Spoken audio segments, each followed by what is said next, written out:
Yeah, so that'll be another oil leak then. Great.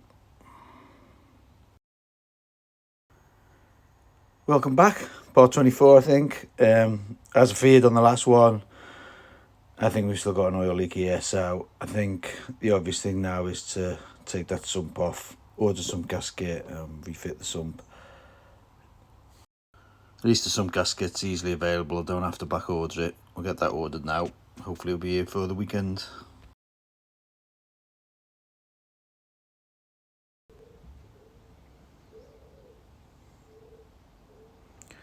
Okay, so the sump's coming off okay.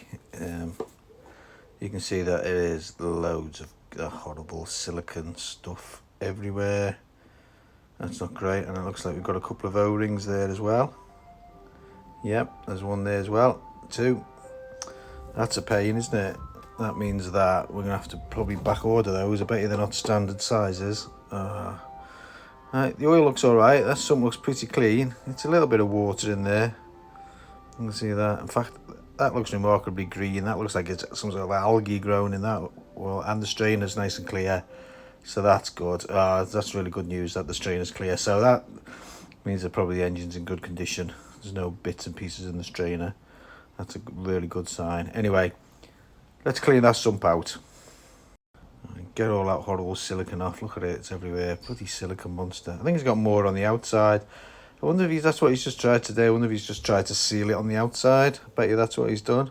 Oh no, there is a bit on the inside.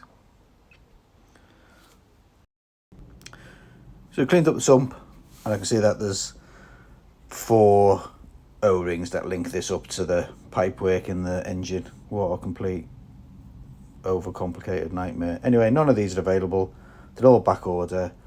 So that'll be another 3 weeks. Great, Kawasaki, good work. Well, we're completely held up with the sump. Thought I'd go back and have a look at this intermittent low beam. If you remember rightly, we were playing with this and we cleaned it up and we seemed to fix the high beam part of it, but the low beam bit didn't seem to work very well. So it's time to have another look at this and see what we can do. I'd rather not replace the entire switchgear. The older switchgear is more expensive than the newer switchgear. I'd rather try and keep the bike original if I can and try and keep the original switchgear. Anyway, whatever. Let's have a look at it, see what we can find out what's wrong with it still. Alright, so I can see what's wrong here.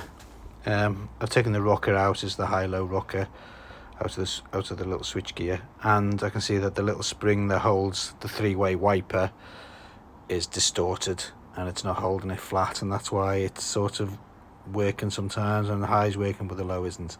So let's see if we can straighten that spring up all back together again.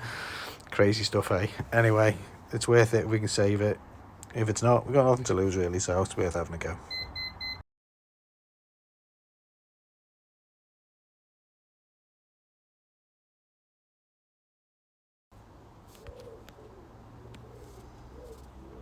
Okay. Got a bulb out there, maybe? Right, headlight. Low beam. High, low, high, low, high, low, low, low, low, low, low, high. It looks like it's working okay to me now. So success. So I think that's a good point to leave the video there. I always like to leave on a high. So next job is to get this painted.